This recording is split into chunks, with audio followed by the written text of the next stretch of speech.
I just flat out cannot wrap my head around this decision by the Red Sox.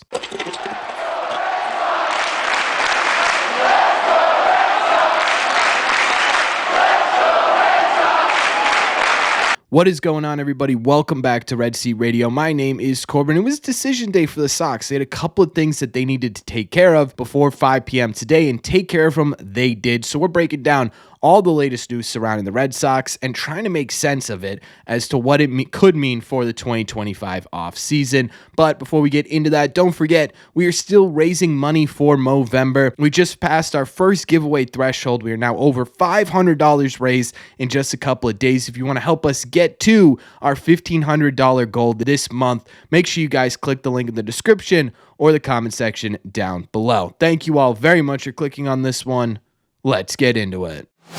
Okay, so the first thing the Red Sox had to do was make a decision on Rob Refsnyder's contract for the 2025 season. It was a club contract worth $2.1 million, and the news today is that Rob Refsnyder will be back, at least for now, for 2025. To me, this is an absolute no-brainer, right? It makes all the sense in the world why the Red Sox would want to bring Rob back. First of all, it is $2.1 million, right? It's not like you're taking a massive risk by bringing someone back. It's a contract worthy of being a fourth or fifth outfielder on this team. It's a contract that if, hey, things don't work out, you could always move on from it pretty easily. But outside of that, it still makes a ton of sense breaking down Rob Refsnyder's statistics, right? He doesn't have to be an everyday player for him to be extremely effective for this Red Sox team. This season, he was absolutely incredible against left-handers. We all know exactly how good he is, but just to hammer this point home, against lefties this year, he had a .302 average, a .393 on base percentage, and a .548 slug for a .163 OPS plus with 8 jacks and 23 RBIs in 145 plate appearances. And honestly, he held his own against right-handed pitching as well. It wasn't anything crazy. He wasn't a crazy bat or anything like that, but it was league average. I think having that type of bat on your bench is extremely important, especially with the Red Sox really trying to hammer home lineup balance this offseason. It makes sense. Rob Refsnyder, also fully healthy, is a really solid outfielder too. So there's a lot of reasons why on the field it would make sense to pick up Rob Refsnyder's option. Plus, on top of that, the dude in the clubhouse is absolutely fantastic, right? Guys all the time are raving about how good Rob is when you need someone to talk to or giving advice, or honestly being one of those quieter leaders in the clubhouse, especially with 2025 coming up and these young kids, these big prospect young kids most likely making their debut at some point. Rob being there and Rob being a shoulder to lean on, really having as many shoulders to lean on as humanly possible for these guys makes a whole lot of sense to me. So honestly, yeah, it was kind of a no-brainer that Rob Refsnyder's option was picked up by the Red Sox. I don't think this really hampers any of their offseason plans. I don't really think this does anything to the strategy the Sox are going to have this offseason. I personally always felt as though Rob was going to be back unless he retired, so I don't think it changes too much. But again, Rob Refsnyder back in 2025 for that $2.1 million. However, this wasn't the only decision the Red Sox made today, and I got to tell you, I simply cannot figure out why the Red Sox would want to do this other one.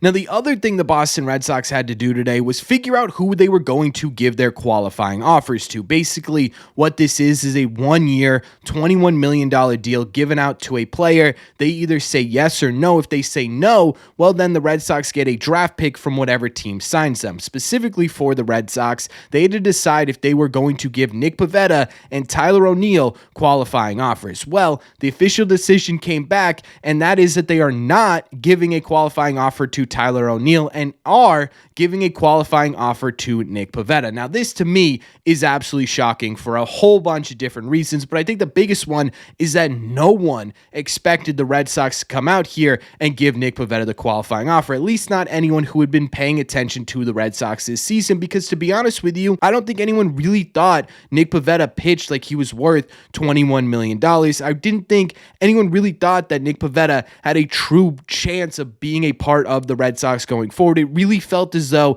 they were sort of, maybe not mutually, but the Red Sox were ready to part ways with Nick Pivetta's services. It felt like this came out of left field. And so immediately the conversation turns to trying to rationalize why the Red Sox did this. Why were the Red Sox so inclined to give Nick Pivetta a 1-year, $21 million if it didn't really feel like they were super pumped about him being back at the end of the year, and if Nick Pivetta didn't really perform up to being worth $21 million? Well, there are a couple of different theories that I think could make sense here, but I still can't put the entire pieces together. The first one here is that the Red Sox took a look at the market. They saw guys like Sean Manaea and Luis Severino, who certainly had better seasons this year than Nick Pivetta did, but overall, throughout their careers, have fairly similar trajectories. Again, they're different players, obviously, but they are when you compare free agents and put them in different classes, they're certainly in the same class as Nick Pivetta in terms of the money and the years that they were going to get. And those guys getting qualifying offers and saying, well, wait a second here. It's looking like if we are going to sign any free agent pitcher, or really any big free agent in general, we're going to have to give up a draft pick. We're pretty confident Nick Pivetta is going to say no to this qualifying offer. Maybe we talked to him before this even became a possibility, and he said, look, I'm looking and I will only sign a multi-year deal. I want to go somewhere and sort of reside there for a significant period of time. And so we're confident he's not going to take it, which means we're free to sign basically whoever we want because we know at the end of the day, we are more than likely going to get a draft pick. And that makes some sense, right? Especially with other players in his similar category getting this similar qualifying offer. But at the same time, too, this absolutely limits his market. If you were expecting him to say no, you attach this qualifying offer to him, and all of a sudden his offers dry up immediately because no one wants to give up a draft pick for Nick Pivetta. Well, then you're kind of just stuck with a contract that you didn't want to give out in the first place. You were just taking a risk on the market, dictating that teams are just going to have to get used to the idea of giving one up. So I don't totally love that rationale simply because it's just too much risk with a guy like Nick Pivetta, right? It doesn't feel like Nick Pivetta is the dude that you make that bet on. I think the Red Sox need to start making some bets on guys that you know are going to improve this team, not taking bets on guys that, hey, maybe if it works out, it's going to figure itself out and this will end up being a positive in the long run. That's exactly what this Nick Pivetta situation feels like. Now, the other rationale here that I've seen amongst fans on Twitter, that I've seen amongst you guys in the comments, is that the Red Sox are planning on trading Cutter Crawford. So they're reaching out to Nick Pivetta and saying, hey, look, if you want to play here for another year for $21 million, we'll let you do that because it's going to make it a whole lot easier to trade a guy like Cutter Crawford in a package with Abreu or Meyer or Christian Campbell or someone and get a frontline starting pitcher than it would be if just Cutter Crawford was here. And yeah, I guess there is some reasoning to that, right? You're sort of just covering your bases, trying to make sure that your rotation is rounded out for 2025 and give yourself some leg room here to make some legitimate deals. But at the same time, too, again, you go back to, is Nick Pivetta worth $21 million, or could you have gotten similar talent on the open market for less than that without having to give up a draft pick? And I think that's what this ultimately comes down to. And on top of that, I also think that you could have traded Cutter Crawford without having to bring back Nick Pivetta, right? You have guys like Priester and Fitz. You've got guys like Giolito in this rotation. Hell, even a Garrett Whitlock may have made sense to fill in here and there, right? You could have figured out that fifth spot in the rotation without actually having to give Nick Pivetta $21 million. And I think that's ultimately what I can't wrap my head around. Yes, there's some rationale to both of these, but you go back and just keep saying Nick Pivetta, $21 million, and it just doesn't sound like it makes any sense put together,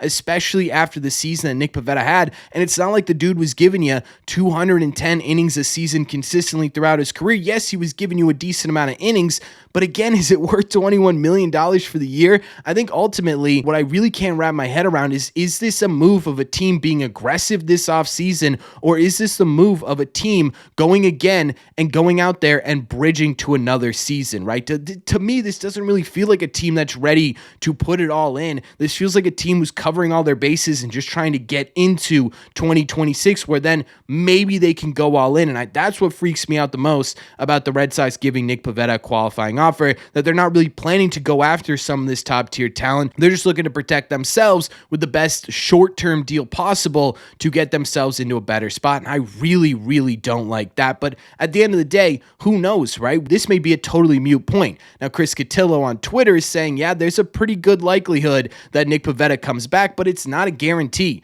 Nick Pivetta, again, could look at this and say, no, I do not want a one-year deal. I don't want to be a free agent again. I want to sign a multi-year deal, even if it costs me a little bit of money, and ends up saying no. And Craig Breslow looks like a genius, but what is he going to look like if he does accept this? And then FSG says, hey, dude, you had $70 million to play around with this offseason. You spent $20 million of that on a one-year deal for Nick Pivetta. Now you got $50 million to get everything else in order, right? It's such a large chunk of the budget that this Red Sox team is going to be under. I just can't seem to figure out why it makes sense, but maybe I'm totally missing something. So let me know in the comment section down below. What do you guys think? Is there something I'm missing here that you're saying, Corbin, of course it makes sense. Here's the reason why. Are you on the same page as me where you could sort of see the rationale, but you just don't think the risk is worth what the reward could possibly be? Or are you just totally baffled why the Red Sox would even remotely consider doing this? Let me know all your thoughts